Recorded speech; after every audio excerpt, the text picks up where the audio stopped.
Dobrý deň ti prajem, ahoj, ahojte všetci, zdravím ťa pri podcaste, v ktorom si môžeš rozšíriť tvoje vedomie, spoznať sám seba a hlavne uľahčiť si svoj denný život. Volám sa Anna Anička a už to je asi takých 24 rokov, žijem na juhu Nemecka, kde mám tu možnosť popri mojej práci sprevádzať ľudí pri ich osobnom vývoji, ale samozrejme len vtedy, ak to chcú, hej. Ja ich do toho nenútim. No, tak ale musím uznať dneska som dosť rozrušená, možno to počuť aj na mojom hlase, pretože ja mám pre teba prekvapenie. Dnes som si pozvala jednu expertku, Janku, na klopkaciu metódu, ktorú som mala možnosť poznať pri spoločnom stretnutí na rodinných konšteláciách vo Švajčiarsku. To som bola vtedy veľmi prekvapená a šťastná, to si vieš predstaviť, to bol pre mňa zážitok. Vo Švajčiarsku sa rozprávať po slovensky, len tak, bola to krása. Vítam ťa tu, Janka, ahoj. Ahojte všetci. Janka, ešte ako sa začneme rozprávať o klopkacej metóde, ktorú, priznám sa, poznám skutočne len tak okrajovo, takže som na ňu absolútne zvedavá, ako vôbec funguje. Budem veľmi rada, keď mne a poslucháčom, ahojte všetci, povieš v krátkosti niečo o sebe, ako si sa vôbec v tejto metóde dostala. Dokonca som videla aj tvoju super krásnu webovú stránku, ktorá je úplne z nej srší nádherná energia. To som ti aj povedala, ale musím to zdôrazniť, pretože je to dosť dôležité. Webová stránka sa volá janajanikova.com. Nájde ju každý. Je síce napísaná po nemecky, ale vravím, srší z nej taká nádherná energia, že si ju môže pozrieť aj každý Slovák. V tom prípade prenechávam tebe teraz tú možnosť, aby si nám predstavila, ako si sa vlastne dostala k tejto metóde. Takže ahojte všetci, ako už Anička povedala, som Jana Janíková, žijem vo Švajčiarsku a pracujem ako emočný coach s touto klopkacou technikou, s touto klopkacou metodou a pomáham ľuďom zahojiť ich emočné zranenia, učím ich, ako regulovať svoje emócie, svoje pocity, či už strachu, hnevu alebo nejakého sklamania. Ukazujem im, ako zvýšiť svoju sebadôveru a uzavrieť minulosť, aby mohli žiť naozaj v šťastnom a naplnenom živote a nájsť pokoj v srdci. Ja som sa dostala k tejto metóde, mňa vždy už zaujímalo nejaká tá psychológia, prečo sú ľudia takí, akí sú. A čítala som rozličné knihy, pozerala som si rozličné videá k tomuto, počúvala som rozličné podcasty. A dostala som sa cez YouTube, na odporúčanie som našla video, kde jeden profesor rozprával o tejto klopkacej technike a tak ma to zaujalo, že som si to hneď vyskúšala. Na začiatku som si povedala, že veď som doma sama, nikto ma nevidí, vyzerá to síce smiešne, ale vyskúšame. A zistila som, že sa naozaj so mnou niečo deje, že pocit, ktorý som mala, nejaký nepríjemný pocit, sa zrazu začal hýbať. Zrazu sa začalo niečo diať, zrazu som cítila, že sa niečo uvoľňuje, taká energia, ktorá sa uvoľňuje. A tak ma to zaujalo, že som začala hľadať, no a našla som na jednej webovej stránke, že bude seminár o nej, o tejto terapii. A tak som sa rozhodla, že tam pôjdem na jeden víkend, že si to pozriem, no a už v prvom dni som bola taká nadšená, že ma to hneď úplne uchvátilo a začala som s tým sa o to zaujímať viac a viac. Tak to úplne chápem a keď si tak zoberiem, že vypadá to pravdepodobne skutočne smiešne, hej, keď si človek klopká, aby si tam asi klopkali viacerí, však určite. Neviem, koľko vás tam bolo. Ale prosím ťa, klopkacia metóda, dobre, hej, veď je to taká prírodzená metóda, pretože na to nepotrebujeme nikoho, ani nič, nemusím si na to nič kúpiť. Preto si viem aj predstaviť, že môjmu poslucháčovi to môže aj celkom dobre zapasovať. Ale klopkacia metóda, čo by si mi k tomu mohla povedať, čo sa vlastne vtedy deje? Alebo čo ja klopkám, keby si mi to môže vedela tak vysvetliť? Klopkacia technika je vlastne forma akupresúry, kde si na určitých akupunktúrnych bodoch na tele tým ťukaním alebo tou stimuláciou tohto bodu začíname znižovať nejaký emočný stav, ktorý sa nám nepáči. Čiže poviem príklad, cítim strach a tak začnem klopkať. Tento strach, najlepšie je pomenovať ho konkrétne, z čoho konkrétne mám ten strach. A čo sa deje v tele je to, že tá energia toho strachu sa začne vyplavovať. Zrazu z môjho systému začne táto energia sa vypúšťať. Čiže naozaj, ako poviem, ako keby sme vymizikovávali to, čo sa v nás aktuálne deje. Deje sa to, že vlastne my spájame telo tými akupunktúrnymi bodmi, emóciu, lebo pomenovávame pocit a plus našu myšlienku. Čiže spájame fyzickú, emočnú plus mentálnu úroveň našeho bytia. A tým, že sa to takto spojí, sa zrazu začne tento strach, alebo tento hnev, alebo táto úzkosť sa zrazu začne vyplavovať. A preto ju prestaneme cítiť. To znamená, že ľudia, ktorí prichádzajú ku mne na konzultáciu, prídu možno o 10:00, poviem príklad, s nejakým smútkom, lebo niekto ich sklamal. A najneskôr o tej 11:00 už necíti tento smútok. Cíti sa v neutralite. Cíti sa proste, ako keby sa nič nestalo. Neutralita. Neutralita, to je to najlepšie, by som povedala. Áno, lebo už to nehodnotíme. Už to púšťame. Vtedy vlastne môžeme aj ďalej naše konania z tej neutrality vlastne aj riešiť niečo. Keď si neutrálny, tak skôr môžeš začať niečo riešiť. Hej? Áno, a určite aj potom, keď ideš riešiť, tak prichádzaš s inou energiou do toho rozhovoru, takže už tam nie je napríklad potlačená zlosť a nepovieš tie slova, ktoré by si povedala v tej zlosti napríklad, ale už keď je tam tá neutralita, tak vieš s tým človekom inak rozprávať na úrovni dospelého človeka. Áno. No a ako často musím si ja klopkať? A potom to je ako prvá otázka. A druhá, čo si vlastne klopkam? Akože na hlavu? Niekedy si poklopkam na hlavu, či mi šibe. Ale to tam asi nie je myslené. Tak keby si mi to možno skôr tak vedela priblížiť. No ako často, keď je táto otázka, no tak často, ako sa často cítiš zle. Hej? Keď sa cítiš v poriadku, tak na čo? Nemusíš klopkať, všetko je fajn. Aj keď ako profilakčne je to v poriadku, že si preklopkáš len tak, že si rozprúdiš energiu. Hej? Ale pokiaľ tam není nejaký ten pocit, tak dá sa, potom môžeme sa pozrieť aj na tú pozitívnu stránku, že nevenujeme sa len teda tým negatívnym, ale existujú naozaj aj na týchto akupunktúrnych bodoch, že afirmácie, ktoré sa naozaj dajú potom vklopkávať, hej, že keď je to nejaká pozitívna, hej. No, takže ako často by som povedala, no keď máš problém, keď cítiš, že nie si úplne v poriadku, že si nervózna, že si smutná, že si nahnevaná, že si nejak sklamaná z niečoho, z niekoho, hej. Alebo máš strach, lebo aj to je emócia a mám strach z niečoho, čo má prísť, nejaký rozhovor, takže vtedy klopkám. Ďalšia otázka tvoja bola, že kde klopkáme. Kde? Áno, takže na obrázku ľudia pravdepodobne teraz vidia tie bodíky a klopkáme, existujú rozličné formy klopkania, hej. Tá, ktorú ja používam, je MET, Meridian Energy Technik, na Slovensku nie je známa. Myslím si, že v Čechách ešte niektorí ľudia poznajú knihu od Rainera Frankeho, ktorá bola preložená ako Bez bolesti za pár minút. Tak sa volá tá kniha. Bez bolesti za pár minút. Ale nepoznám teda žiadneho terapeuta alebo žiadneho kouča, ktorý by s týmto pracoval. A ľudia poznajú tzv. EFT ako Emotional Freedom Technique. To bolo také najjednoduchšie pre laikov. To si určite môžete nájsť aj na weboch, na internete, vygoogliť si.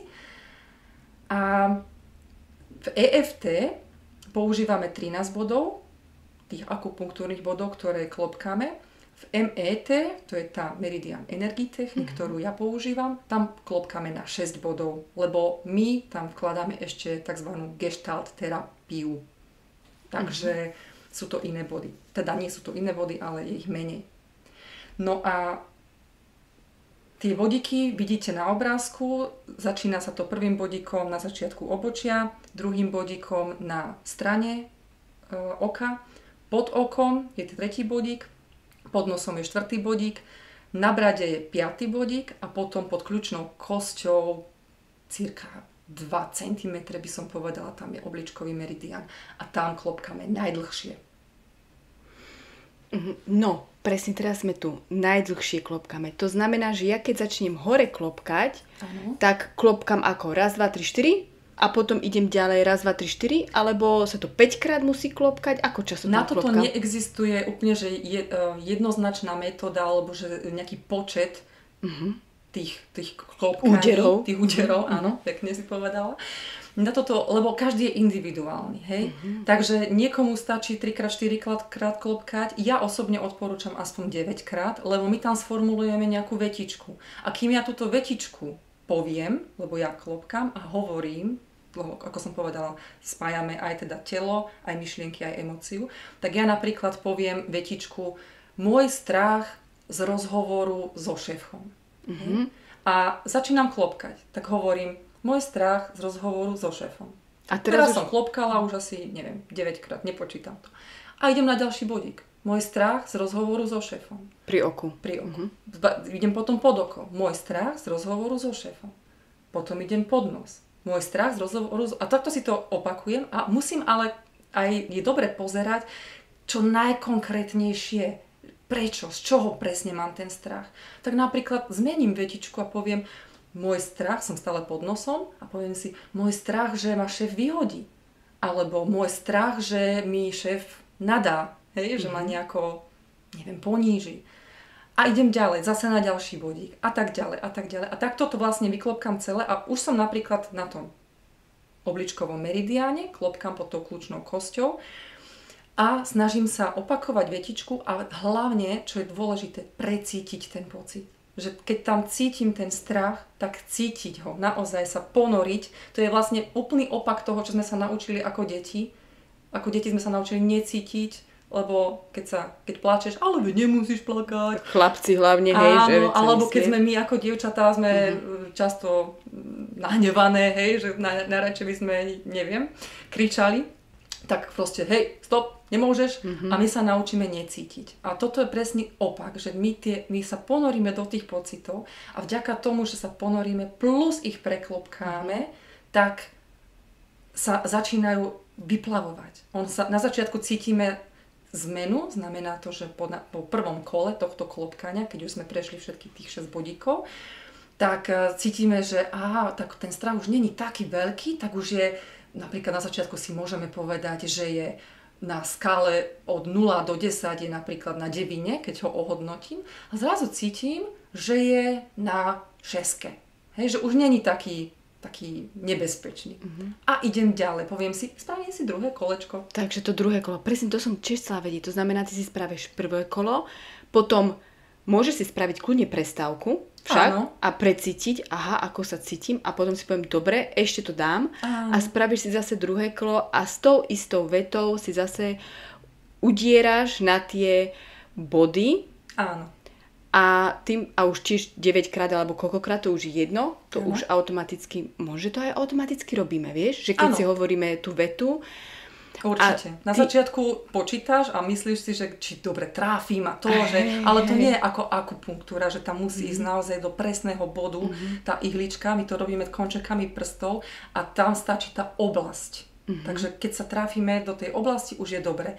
A na začiatku je to tak, že sme zneistení, nevieme, či dobre klopkáme a máme takú, hovorím, neistotu. Ale neskôr už si to ani neuvedomuješ. Už sa naozaj ponoríš do toho pocitu a už vtedy len naozaj si, keď to je napríklad ten strach, tak si naozaj začínaš predstavovať, čo sa môže presne najhoršie stať. No tak čo sa mi stane s tým šéfom. A už si v tých predstavách a už nepočítaš to klopkanie. Takže spravíš si druhé kolečko, môžeš sa potom zase sa zastavíš, nadých, výdych, povieš si, cítim ešte niečo, sú tam nejaké zvýšky, alebo si poviem, idem ešte ďalej. A tak, aby si sa cítila čo najlepšie. No a keď nebudeš cítiť už na konci absolútne nič, to znamená pri predstave na ten rozhovor s tým šéfom, si úplne v takej neutralite, si v takom kľude, si v takej, by som povedala dokonca až istote, tak si mohla skončiť, tak si môžeš skončiť, hej, a povieš si super. Tešíš sa. A potom zase napríklad na druhý deň, keď mám ten rozhovor, tak si kľudne môžem ešte raz preklopkávať. Však? Samozrejme. Ak zase príde ten pocit toho strachu. Áno. To znamená, to nie je presne určené od do, jednoducho to je úplne voľné. Presne. Trebárs, ak som v kancelárii, idem niekde na záchod, si preklopkám a v kľude a potom môžem mať ten rozhovor. Tak to je úplne účinné a to máš stále so sebou však. No. Určite. Ty si hovorila, že je tam tých 6 bodov. Ja presne poznám ešte tú druhú metódu. EFT, kde je 12 bodov? 13 sa používa. 13. Aj so 14, ale ten už nie je tak až pri klopkaní. Ale 13 ich je tam. EFT. Je to viac účinné, alebo... Tým, že EFT väčšinou používajú tí laici, by som povedala, štýlom, že oni pomenujú svoj problém, ale neponárajú sa až tak do toho pocitu. Skôr je to také mechanické, by som to nazvala. Ako nechcem nikoho nejak očierňovať, alebo čo absolútne nie, lebo sú naozaj aj vyškolení terapeuti, aj koučovia, čiže niektorí presne vedia, čo robia a ako to majú robiť. Ale taký, hovorím pre tých lajkov, je to skôr také mechanické, že ako, ja neviem, si myslí, že bolí ma koleno, to tak si to preklopkám a prestane ma boleť koleno. A keď to nefunguje, tak sa proste potom rozčuľujú a povedia, že to nemá význam. Áno? Ale ľudia, ktorí vlastne už s tým pracujú, presne vedia, ako týchto zákazníkov alebo týchto klientov nasmerovať. V MET nerobíme len toto mechanické klopkanie, ale my tam naozaj ideme by som povedala, že do tej hĺbky. Že naozaj ideme nielen cez tú emóciu, ale aj cez také presvedčenie, lebo hovorím, aj tá mentálna časť je tam. Čiže keď mám napríklad strach, tak niekedy je možné, že za tým strachom sa skrýva nejaké vnútorné presvedčenie, že aj tak nedostanem to, čo chcem, napríklad od toho šéfa, hej. A toto sme sa naučili väčšinou v detstve a vtedy, keď sa ja už v tejto MET terapii, hej, sa už do toho ponáram, tak zrazu sa objavujú úplne iné obzory, že to nie je len pomenovanie a mechanické spracovávanie, ale precítenie a vyplavovanie a zmena toho presvedčenia. Že to ide naozaj do takej, nazvem to len hĺbkou. To znamená, že ja popri tom môžem kľudne aj zistiť, že je tam viac emócií. Určite. Že tam, alebo že napríklad tento strach prišiel aj vtedy, keď som sa bála ako dieťa, že mi niekto zoberie dáku bábiku, alebo čo, napríklad. alebo niečo nedostanem. Áno. Väčšinou v týchto situáciách, keď ja prídem na nejaké takéto, napríklad teraz cítim strach a zrazu cítim ten strach, ktorý som cítila vtedy, keď som mala 5 rokov, tak sa nám objavujú aj obrázky. Objavujú sa nám nejaké situácie a zrazu zisťujeme, že áno, je tam ešte viacej emócií. Je tam napríklad hnev, je tam napríklad úzkosť, je tam naozaj, neviem, nejaké sklamanie, možno, že sa začneš aj plakať. Áno, vidíš, aj to môže byť. A vtedy to ale treba nechať tiecť, že naozaj nerobiť to, čo sme sa naučili, že stop, ja to nechcem cítiť. Práve, že choď do toho, precíť to a za 5 minút budeš mať ale potom pokoj. To znamená, že prídu tam aj pravdepodobne môže byť spomienky naše. Áno. Ale ja napríklad, keď cítim, mám strach trebárs z toho rozhovoru so šefom, robím klopkaciu metódu a potom zistím, že to vlastne je strach zo škôlky, že mi niekto zoberie tú bábiku, tak mám ten strach potom viac tak na tú bábiku dať, alebo na toho šéfa? Stále na toho šéfa. Aha. Lebo až keď budeš cítiť, že už tam není ten strach, tak potom sa už môžeš ponoriť. Keď tam není ten strach na toho šéfa, že už tam sa ti to akoby vymazáva, že už tam nevidíš tie hrozostrašné scenáre, ktoré si predstavovala, tak potom sa naozaj môžeš stiahnuť a si povieš, no dobre, teraz sa mi objavilo niečo z minulosti, to je jedno, v akom si bola veku, a začneš sa naozaj venovať iba tejto tematike. Že neskáčeš zo šéfa do detstva a zase k šéfovi. Proste spravíš toto. Ideš do detstva a povieš si, joj, tam bol naozaj strach. A ty ho preciťuješ, ty naozaj povieš, to som sa tak bála a pomenovávaš, bojím sa proste ísť napríklad do tej školky alebo školy, alebo bojím sa tohoto učiteľa, lebo je, neviem, je veľmi autoritatívny alebo niečo podobné. Takže tam precítiš ten strach a zrazu cítiš, že ale veď ja už nie som v škôlke a ja už no som dospelá a wow.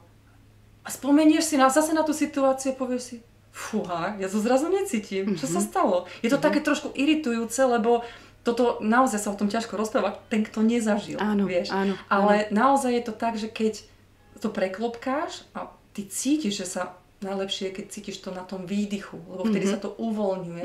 A ty si zrazu pozrieš ten istý príbeh, nejakú situáciu a zrazu je to neutrálne. A ty povieš wow. A potom máme ešte ďalšie techniky, kedy sa už rozprávame aj s tým vnútorným dieťaťom, čo sa tam presne stalo a tak. A tam už naozaj, už to není len čisto klopkanie, tam už ideme cez ten pocit. To znamená, že ty začínaš z-hora, Áno. z toho šéfa a potom postupne sa dostávaš až do toho jadra alebo do toho počiatku. Áno. Tak ako čo som zatiaľ mala možnosť a čo som zatiaľ videla vo všelijakých konzultáciách, či už sama na sebe, alebo na iných klientoch, alebo teda aj v škole, lebo ja som to študovala naozaj 4 roky. Mali sme online školu, plus teda aj prakticky. Som išla na Malorku a tam som to, lebo tento profesor, on žije na tejto Malorke, on je diplomovaný psychológ a ten nás to učil. Ako sa volá ešte raz? Rainer Franke. Rainer Franke? Áno. V slovenčine je tá knižka, hovorím, Bez bolesti za pár minút sa to volá. A toto som mala šancu a možnosť vidieť, že to, s čím prichádzali ľudia, bolo niečo aktuálne. Hej? Ten strach, alebo konflikt s nejakým partnerom, alebo, ja neviem, niečo v rodine, nejaké súdy, zvady, hocičo, alebo sa rozišli partneri, tak veľa sklamania a bolesti. A potom ale sa nám ukazuje, že toto sa len akoby história opakuje. Že nám sa naozaj toto síce deje v živote, ale ono sa nám to deje pre niečo. Že to nie je len náhoda, ako si niektorí myslia. Že oni si to kvázi pritiahli do svojho života. A ukazuje sa, že vzniklo to napríklad, poviem, v tých 5 rokoch, kedy ma maminka zbila, alebo kedy som s ocinkom sa hádala, alebo proste niečo. A tam mám potom možnosť ísť do tejto tematiky hlbšie.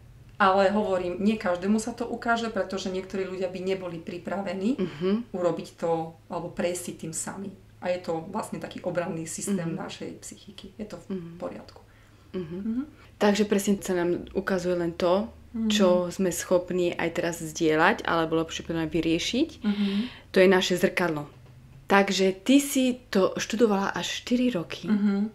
Wow, to je dosť... A tak, vieš, toto je naozaj tematika, to je štúdium na celý život, lebo každý je tak individuálny, že niekto príde s tým istým problémom ako ty, ale ten pôvod toho problému bude úplne inde. Takže tam treba ísť naozaj cez tie skúsenosti, viac a viac sa do toho ponárať a potom viem a vidím, že niektoré veci vieme hneď. Hej, napríklad poviem takú tú tradičnú situáciu, že hnevám sa na partnera, lebo niečo, neviem, urobil, neurobil, povedal, nepovedal. Nevysypal smeti. Napríklad. Ale teraz je to o tom pocite. Prečo sa ja hnevám? Hej? A ja som si to v hlave preložila ako napríklad, že on ma nemá rád. Alebo on ma nerešpektuje. Hej? A potom zase sa spýtam, no dobre, a odkiaľ poznám tento pocit, že ma nemá rád, alebo že ma nerešpektuje? Lebo to si len ty preložila v hlave, že to tak proste nemusí byť. A poviem si, to bolo presne ako vtedy. A už ťa napadne situácia. Takže niektoré veci, napríklad s tým partnerom, teraz čo rozprávam, väčšinou u žien je to tak, že majú nejaký problém s ocinkom, niečo tam je nedoriešené. A u mužov je to väčšinou ten problém s maminkou, že niečo sa tam stalo a není to ešte doriešené, vyliečené. A preto sa im to musí opakovať v tom partnerskom vzťahu alebo na pracovisku. A teraz sa spýtam len takú úplne inú vec. Jasne. Boli tam aj muži? Áno, ale málo. Málo však. Väčšinou naozaj ženy sú zvedavé, chodia na prednášky, chodia na semináre, chcú pochopiť súvislosti, chcú vedieť. A ako, vieš, my sa rozprávame o technike, ktorá pracuje s emóciami. No ktorý chlap už chce plakať pred ženami? Ktorý chlap už chce priznať, že vôbec má nejaký problém? Toto naozaj ako všetkých, ak to počúvaš a si muž, tak ťa naozaj len môžem, že je to tvoj život, ale ti len dodať odvahu, urob to, lebo si môžeš naozaj takýmto spôsobom vyliečiť veľmi veľa problémov a už ich nepriťahovať. Takže ženy tých je väčšinou naozaj tých 80 až 90% na v tých školách, ako aj v tých seminároch. Aj v tých seminároch. Že ako terapeuti sme mali možno nejakých, cez online školu nás bolo pravdepodobne nejakých 150 a no nech tam bolo 8 chlapov. No, takže také dosť neprirovnané. Škoda. Aj keď ja si myslím, neviem ako ty vo Švajčiarsku to vidíš, ale ja vidím tu v Nemecku, že muži už tiež sa zobúdzajú, alebo lepšie povedané, že už tiež viac ukazujú to svoje ja. Už ho nezakrývajú, už skôr ukazujú áno, a ja viem plakať a je to v poriadku a chcem seba riešiť, aby som bol ja úspešný. Určite a hlavne teda pre mužov môžem povedať, že áno, a ja vidím tento trend, že sa viacej akoby mužov toto zaujíma a idú cez rozličné smery. Ako najlepšie je pre nich taký smer skôr logický, my ženy skôr ten emočný, ale pre mužov je to skôr ten logický smer. A ja len to môžem odporúčať z oboch hľadisk, hlavne pre tú sebahodnotu, pre tú sebadôveru a pre to sebavedomie, lebo keď budeš mať ako muž to sebavedomie, tak vtedy úplne inak vyžaruješ, úplne inak priťahuješ ženy, úplne inak riešiš nejaké konflikty, alebo si dokonca spravíš nejakú firmu si založíš a úplne inak vieš potom viesť tých svojich zamestnancov.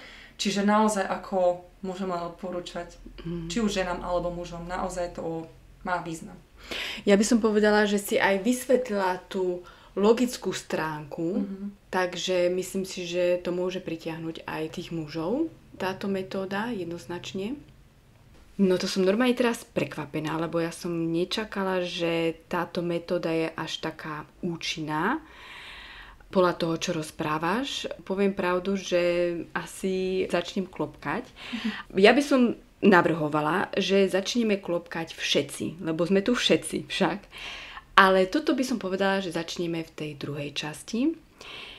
Teraz si to môžeš len tak precvičiť a v druhej časti, v tom ďalšom podcaste si budeme spolu klopkať rôzne konkrétne príklady s Jankou a so mnou, ktoré ti môžu pomôcť v tvojom dennom živote. Dovtedy by som ti odporúčala to jednoducho len tak vyskúšať, aby si vedel celú literatúru, všetky webové stránky, prelinkujem dole, ich nájdeš pod týmto videom. Takisto tam dám aj obrázok, aby si našiel presne tie miesta, kde sa klopka a môžeš si ich vyskúšať. Ja si budem teraz skúšať. Mám čo robiť, ty v tom prípade tiež. Som zvedavá, jednoznačne som zvedavá na všetky tvoje pripomienky, ktoré mi môžeš napísať na ahojte.všetci.sk@gmail.sk. No a dovtedy si užívaj, ako sa ti len dá a teším sa na teba. Maj sa krásne, mám ťa rada. Čauko, čau.